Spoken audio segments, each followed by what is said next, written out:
Bientôt apparurent quelques officiers. Et enfin Loutchkov, mon capitaine. Mais qu'est-ce que cela veut dire?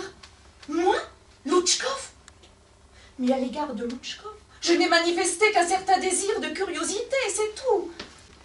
Pour gagner, il nous fallait des héros, des hommes ayant déjà épuisé le malheur, des hommes ayant un regard différent sur la vie, sur la mort.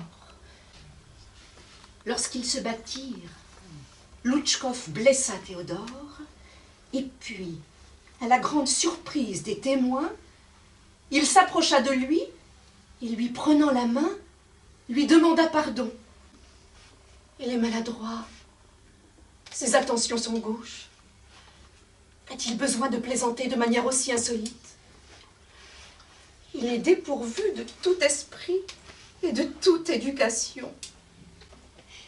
Quelque part en ce monde, une bonne âme pense à lui. C'est à moi de le sauver de lui-même. Loutchkov va me rendre visite seul. Il avait mis son plus bel habit et soigneusement ciré ses moustaches.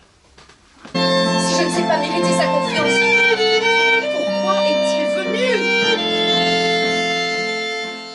On aurait dit qu'il essayait de me prévenir de quelque chose. Mais comment aurait-il pu savoir?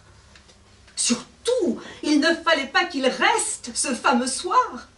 Et quoi, ne veut-il pas ou ne peut-il pas s'expliquer? Mais ne savez-vous pas, monsieur Loutchkov, que les femmes ne répondent jamais d'une façon positive à des questions positives? J'espérais de vous un peu de délicatesse, comme disent les Français. Et puisque vous ne comprenez pas le français, je vous le dirai en russe.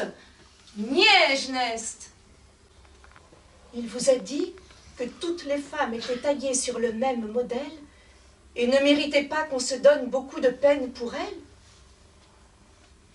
Qu'il songeait simplement à se divertir avec moi en écoutant le chant du rossignol?